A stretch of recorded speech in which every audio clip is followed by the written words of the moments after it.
Jai Hind and most welcome to all of you. In today's session, we are going to start fill in the blanks. All these questions have already been asked in our competitive exams. In today's session, we are going to solve it out. Okay? Yes, sir. Some of the students who are taking offline classes here, they have given me the response. I have already ticked out with blue marker. अब हम लोग इसमें देखेंगे कि कितने question इसमें क्या है सही है और कितने गलत है। तो ये सारे क्वेश्चन आपके कॉम्पिटिटिव एग्जाम में ऑलरेडी क्या किए हैं, पूछ दिए गए हैं। तो now it's time for you to rock to start your research journey. Okay? Yes, sir. And the same question may come again in your upcoming examinations, so be ready for that. Okay? Yes, sir. तो first question है, if I had worked hard I dot dot very high marks in the examination. सबसे पहले इसमें पूरे question को एक बार analyse कर लेते हैं। कितने क्वेश्चन इफ से आया हुआ है? इफ से 1 2 3 4 और 4, यानी कि 4 क्वेश्चन हमारे किससे आए हैं? इफ से। तो जरा एक बार आप लोग बताइएगा, इफ से जो सेंटेंस शुरू होता है वो कितने टाइप के होते हैं? दो टाइप के। कौन कौन? कंडीशनल और इमेजिनेटिव। कंडीशनल और इमेजिनेटिव। तो आप लोग ऑलरेडी रेस्पॉन्स दिए हैं, तो आप बता सकते हैं कि इसमें कंडीशनल सेंटेंस आया है कि इमेजिनेटिव? ये कंडीशनल है, नहीं, इमेजिनेटिव है। ये कंडीशनल कम इमेजिनेटिव ज़्यादा है, क्योंकि इसमें देखिए पहला क्या करता है, यदि मैं कठिन परिश्रम किया होता मतलब इमेजिन कर रहा है पास्ट के लिए। यदि हम पास्ट में ना कठिन परिश्रम किए होते तो हमको एग्जाम में कैसा मार्क्स आया होता? हाई मार्क्स आया होता। ऑप्टेन किए होते या आया होता। बात समझ में आ गई? तो ये बताइए किस एंगल से आपको कंडीशनल लग रहा है? कंडीशनल का मतलब यह हुआ यदि तुम कठिन परिश्रम करोगे तो तुम अच्छा मार्क्स लाओगे। तो ये कंडीशन रख दिया कि भाई आपको अच्छा मार्क्स लाना है तो कठिन परिश्रम कीजिए। लेकिन ये पास्ट में चला गया, बात कहाँ चला गया? पास्ट में। पास्ट की बातों को याद करके कह रहा है वो कि यदि मैं कठिन परिश्रम किया होता तो अच्छा मार्क्स लाया होता। तो देखिए अब स्टार्ट करते हैं। पहला में जो जवाब दिए हैं, ए का आंसर क्या है? सही है, लेकिन बी का आंसर क्या है? गलत है। ठीक है? Yes sir. बी का आंसर गलत है। और सेकंड में इफ इट, इसमें सही लोगों ने बी दिया है, तो बी का आंसर क्या है? सही है। तो आप लोगों को ऑलरेडी कुछ चीजें पढ़ाई गई है और पेपर में देखिए ये सारे क्वेश्चन आए हुए हैं। Yes sir. अब फिर से आपके इस टाइप का क्वेश्चन आपके कॉम्पिटिटिव एग्जाम में दिखेंगे। लोग कहते हैं कि हमारा नौकरी नहीं लग रहा है या सिलेक्शन नहीं हो रहा है। पढ़ाई पे डिपेंड करता है कि हम हर सिलेबस को कैसे टच किए हैं। ठीक है? तो एक बार ट्रिक देख लीजिए। क्या ट्रिक है भाई? इफ प्लस, अपने से बोलिए तो, सब्जेक्ट प्लस क्या होगा? हैड। अगर फर्स्ट क्लॉज में हैड आया हो तो हैड के बाद कौन सा टेंस लगता है? V3। ठीक है? और उसके बाद ऑब्जेक्ट एक्सेट्रा आता है ना, इसको छोड़ दीजिए। इक्वल टू, इस सेकंड क्लॉज को इक्वल करेंगे। ठीक है? तो सेकंड क्लॉज, ये फर्स्ट क्लॉज है, तो कौन क्लॉज है? First clause. इससे एग्जाम में एक क्वेश्चन आएंगे। तो अगर फर्स्ट क्लॉज में if plus subject plus had आया हो, V3 आया हो, तो इसको इक्वल करेंगे किससे? सब्जेक्ट प्लस वुड, ठीक है, हैव प्लस V3, ठीक है, प्लस ऑब्जेक्ट प्लस एक्सेट्रा। ध्यान रखिएगा आप लोग। वुड हैव, कभी भी वुड में माइट के बाद हैड का यूज नहीं करते, हैव का यूज करते हैं। कोई दिक्कत? ये है आपका सेकंड क्लॉज, ये है second clause. So you must go through these tricks, and this is very important tricks for your exam. Definitely one question will be asked through these tricks. आज के आज और अभी के अभी इसको याद कर लीजिए। देखिए फर्स्ट क्लॉज में हैड प्लस V3, केवल दो चीजों पर फोकस कीजिए, had plus V3। Second clause में वुड है प्लस V3। कभी भी वुड में माइट के बाद हैव का यूज किया जाता है, हैड का यूज नहीं करते हैं, ना हैज का यूज करते हैं, चाहे सब्जेक्ट सिंगुलर हो या प्लूरल। ठीक है? बात समझ में आ गई? तो पहला सेंटेंस देखिए, इफ आई हैड लगा है ना, फर्स्ट क्लॉज है ये। आपका सेकंड क्लॉज यहाँ से शुरू हो रहा है। तो फर्स्ट क्लॉज में क्या है? Had plus V3। तो हैड प्लस V3 है ना, तो सेकंड क्लॉज में वुड हैव प्लस V3 जाएगा। तो सेकंड क्लॉज में आपका वुड हैव V3 किस ऑप्शन में है? ए में है, वुड हैव और V3। बिल्कुल ये सही जवाब है। और ये क्या हो गया? तो इसी तरह से एग्जाम में हम लोग फीलिंग के बेसिस पे बहुत सारा पेपर देते हैं, और एग्जाम में फीलिंग भी एकदम किलिंग की तरह लगता है कि नहीं? आप भरोसा कर लेते हैं कि नहीं एकदम ये सही है। तो you need to develop your research knowledge. ठीक है? You have eyes to see, you have mind to think, you have ear to hear and you have heart to feel. So you have everything to look after. Which one is wrong and which one is right. ठीक है, second question भी उसी trick पे है, इसी पे। देखिए, if it क्या आया है रेन यहाँ पे, रेन है आई इट गुड क्रॉप्स। पहले थोड़ा मीनिंग भी निकालना होता है। पेपर में हम लोग बहुत बार गलती आंसर इसलिए सिलेक्ट कर देते हैं क्योंकि हम लोग एक्चुअल प्रॉपर मीनिंग डेवलप नहीं कर पाते। क्या कहता है कि यदि बारिश होगी, कि बारिश हुई होती, अगर बारिश हुई होती तो अच्छी फसल हुई होती। पास्ट की ही बात है, यानी कि पास्ट में ना बारिश अच्छा हुई ना फसल अच्छा हुआ। बात समझ आ गई। अगर फ्यूचर में ही बोल सकते हैं कि यदि बारिश अच्छी होगी तो फसल अच्छी होगी, फ्यूचर में भी हो सकता है। लेकिन अगर आप प्रेजेंट में बनाइएगा तो प्रेजेंट में बताएंगे ना, इफ इट रेन्स होता है, रेन नहीं होता है। तो इससे साबित होता है कि ये पास्ट की बात है। किसका बात है? क्योंकि यहाँ V3 या V2 दिखाई दे रहा है आपको, और V3 और V2 लग जाता है तो समझ गए कहाँ आ गया, पास्ट में। अब यहाँ पे विल लगाएंगे, प्रेजेंट में बोलेंगे तो गलत साबित हो रहा है। यानी कि यही ट्रिक है। कौन सा ट्रिक है? ये, क्योंकि ये पास्ट के लिए यही ट्रिक आता है। बात समझ आ गई? हाँ, नहीं तो यहाँ रेंज करना पड़ता। क्या करना पड़ता? रेंज। तो रेंज तो यहाँ शूट नहीं कर रहा है, पहले से ऑप्शन दिया है रेंज का, आप कैसे कर सकते हैं अपना? तो कहना ये चाहता है कि यदि बारिश हुई होती तो अच्छी फसल हुई होती, यानी कि पास्ट की बात है। तो पास्ट में अच्छा हम ही हैं, हम बोल रहे हैं यार यदि बारिश अच्छी हुई होती ना तो अच्छी फसल हुई होती। तो हमने इमेजिन ऐसा करके बोला। क्या करके बोला? इमेजिन। कंडीशन नहीं है, ये पास्ट का इमेजिन, क्या है, इमेजिनेशन है। तो इसलिए ये पास्ट के इमेजिनेशन के लिए यही ट्रिक चलाएंगे। ठीक है, तो इफ इट क्या बोलेंगे?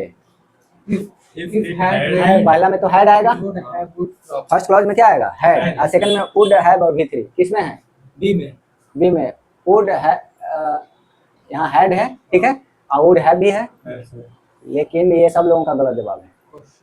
ठीक है, बीन वाला आएगा। हाँ, बीन वाला आएंगे, क्योंकि आप एक बात बताइए, वुड हैव तो लगा दिए, इसमें क्या कहता है? V3। तो V3 कहाँ है इसमें? पहले से इसमें वुड V3 है नहीं, ये एडजेक्टिव है। तो यही ट्रिक अपनाइएगा, कॉन्सेप्ट से आदमी जीतता है। पेपर में V3 आपको खोजना होगा।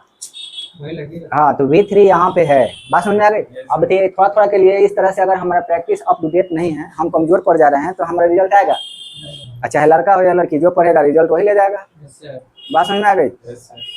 तो चाहे I am talking about whether boys और girls, those who do hard work would be selected.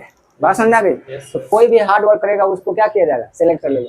अब यहाँ पे ये ऑप्शन आपका सरासर क्या है? गलत। हमारा सही आंसर सी है। वुड हैव हैड, आपका फर्स्ट क्लॉज में क्या भरेंगे? हैड, और सेकंड में क्या भरेगा? Would have been. इसमें वुड हैव और बीन, बीन क्या है यहाँ पे? V3। और ये कौन सेंटेंस है? पैसिव। कौन सा है? तो पैसिव वॉइस में नहीं, पैसिव नहीं, एक्टिव ही है, लेकिन सॉरी पैसिव है। क्या है ये? पैसिव, क्योंकि बिन लगा है तो किसमें लगता है? Passive voice. हाँ, अच्छी फसल हुई होती। होना का अंग्रेजी क्या होता है? होना का अंग्रेजी बी होता है। तो बी का थर्ड फॉर्म क्या होगा? बिन दिया हुआ है। बात समझ आई? अगर बारिश हुई होती तो अच्छी फसल हुई होती। तो याद रखिएगा, जब भी एडजेक्टिव आया हो इस केस में, तो एडजेक्टिव के पहले V3 का काम कौन करेगा? बिन। कौन काम करेंगे? बिन। और नहीं तो इस एडजेक्टिव का ये V3 लगा दीजिए तो सही हो जाएगा। अब आइए किस पे? थर्ड पे।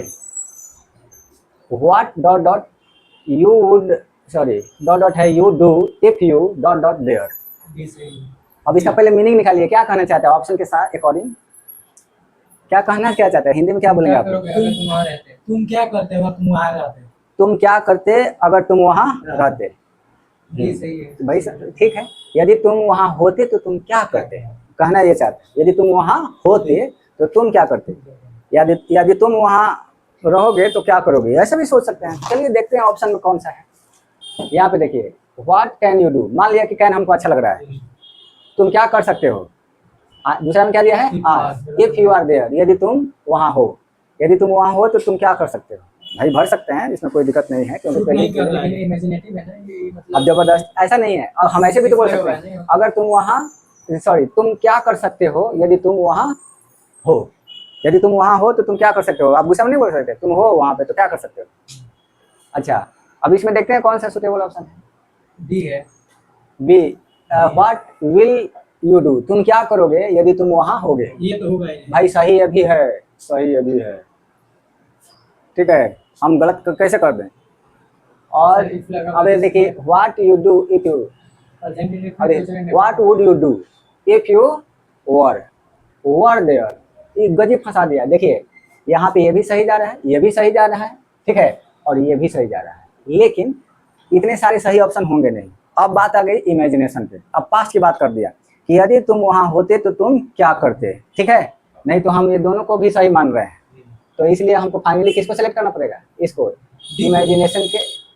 इमेजिनेशन के बेसिस पे व्हाट, यहाँ क्या बोलेंगे, would. What would you do if you were there, यदि तुम वहाँ होते। लेकिन वो देखने में तो what will you do, what will you do, what will you do spoken में लोग बोलता है कि तुम क्या करोगे, हाँ लेकिन यहाँ पे वर आ रहा है तो वर के साथ विल नहीं आता है, वुड आता है। ये बात आपको ध्यान रखना चाहिए।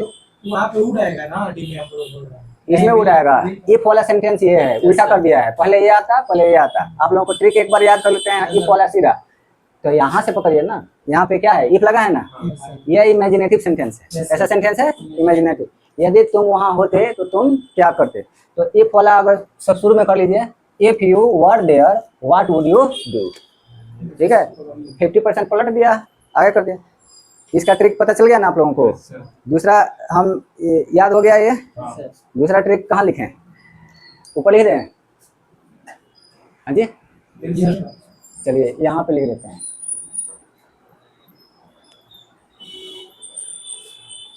क्या है ट्रिक आपको, ये है इफ प्लस क्या आएगा, सब्जेक्ट। इमेजिनेटिव सेंटेंस में दो मिलता है, एक प्रेजेंट की तरह लगता है और एक किसकी तरह, पास्ट की तरह। तो ये प्रेजेंट की तरह लग रहा है कि पास्ट की तरह लग रहा है, प्रेजेंट की तरह। यदि तुम वहाँ होते तो तुम क्या करते, लेकिन ये भी पास्ट में ही जाएगा, किसमें जाएगा, पास्ट। तो दो तरह का इफ से sentence, if plus subject plus were. एक तो वर वाला है, वर के साथ क्या आएगा, वुड, वर के साथ ऑब्जेक्ट आते हैं भाई, ठीक है। अगर हम कह देते नहीं सर हम तो पढ़े हैं ये वाला, इफ प्लस सब्जेक्ट अब प्लस हैड, तो हैड के साथ ऑब्जेक्ट नहीं आता है, भी3 याद रखेंगे, ठीक है। दोनों कॉन्सेप्ट एक ही बार में लेके चलिए, आपको याद होगा।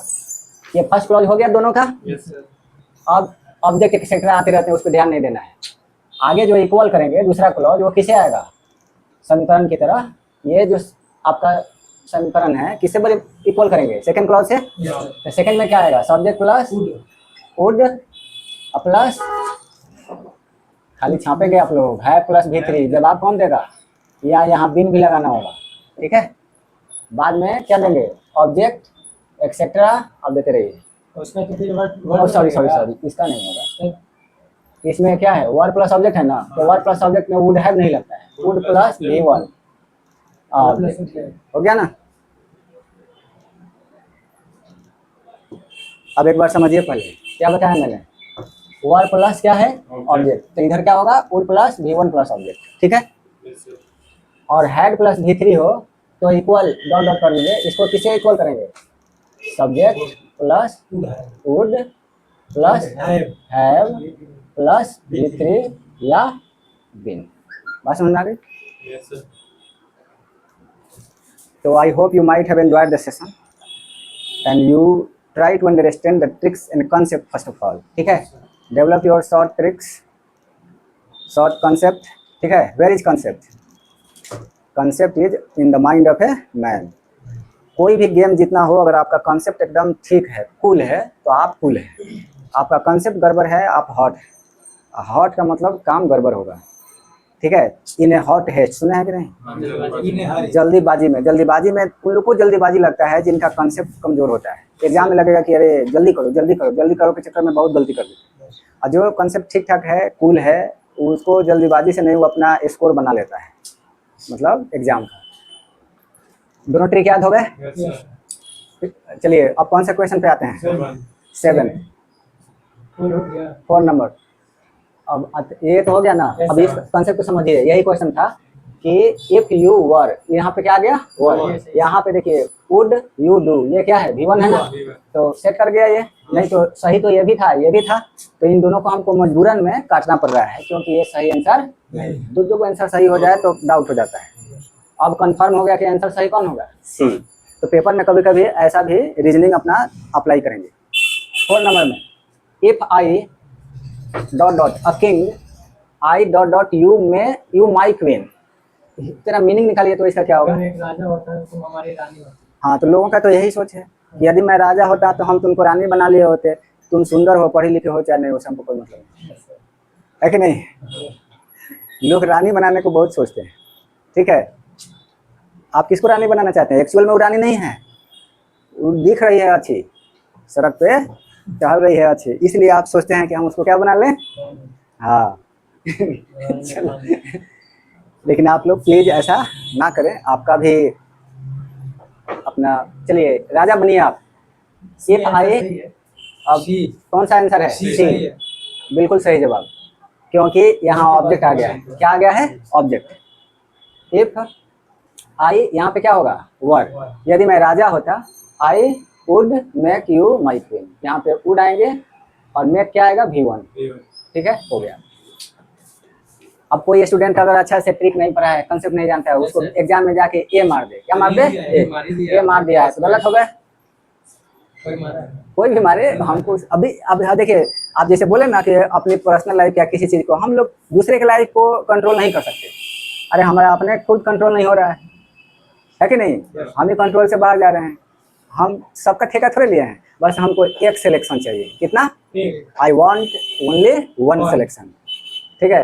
लेकिन कभी कभी लोग देखेंगे ना, वैकेंसी आएगी तो लोग इससे देखेगा कितना वैकेंसी आया है, हाँ अरे बाप 6,000 10,000 भरेंगे। आज इसमें लगेगा कि 20 वैकेंसी नो, मैं नहीं भरूंगा। अरे 10,000 में एक आपका होता, अब 20 में एक ही आप ही का होता। एक ही ना चाहिए आपको। तो नंबर ऑफ वैकेंसी तो एक दिखावा है, लेकिन लोग कहते हैं ना कि ज़्यादा वैकेंसी आएगी तो ज़्यादा लोगों का होगा। आप ज़्यादा लोगों का रिस्क ले रहे हैं। कितने लोगों का? हमारा भी हो जाए, हमारे दोस्तों का भी हो जाए, सही बात है, हो जाए। लेकिन अब वैकेंसी कम आई है तो आप फॉर्म नहीं भरेंगे? फॉर्म भरेंगे ना। क्या पता है आपका 20 में एक हो जाए, ठीक है। आप तो हैं ही लाखों में एक, है कि नहीं? चलो भाई, तो नंबर ऑफ वैकेंसी मन देखिए, लेकिन सरकार को नंबर ऑफ वैकेंसी ज़्यादा देना चाहिए, क्योंकि बेरोजगारी भी बढ़ रही है, जनसंख्या भी बढ़ रहा है कि नहीं? लड़कियों की संख्या पढ़ाई में ज़्यादा हो रहा है, लड़कों की संख्या कम हो रहा है, क्योंकि लड़के लड़कियों के चक्कर में क्या हो रहे हैं? सैयारा हो रहे हैं। तो खैर कोई ऐसा नहीं है, ऐसा नहीं कि खाली लड़के ही लड़कियों के चक्कर में है, लड़कियां भी, बुरा मत मानिएगा आप, लड़कियां भी किसके चक्कर में है? लड़कों के चक्कर में। आपको क्या लगता है नहीं रहेगी वो? आप रहेंगे खाली और नहीं रहेगी? दोनों रहेगा। हाँ तो फिर अभी तो होगा। चलिए आगे देखिए question. The dramatist must cater, cater का मतलब हाँ अरेस्ट करना किसी को, या अरेस्ट का मतलब आई कैचिंग, आई कैचिंग, किसी को सम्मोहित कर देना, किसी को इन्फ्लुएंस कर देना, प्रभावित कर देना। तो the dramatist must cater the taste of the audience. अब इसमें से 4 ऑप्शन है और 4 में 2 पे लगा है, तो ए वाला का ऑप्शन सही है और बी का। या देखिए, कैटर के साथ कुछ चीज़ें होती है प्रेपोजिशन में, समझाते हैं, ध्यान समझिए। प्रेपोजिशन के लिए खूब प्रैक्टिस कीजिए आप लोग, मतलब न्यूज़पेपर पढ़िए, नोवेल पढ़िए, लाइन पढ़िए, कोई लिटरेचर है ना, इससे ये पता चल जाएगा कि किस वर्ड के साथ किस प्रेपोजिशन का सेटिंग है। कैटर के साथ किसका सेटिंग है? टू का, ठीक है।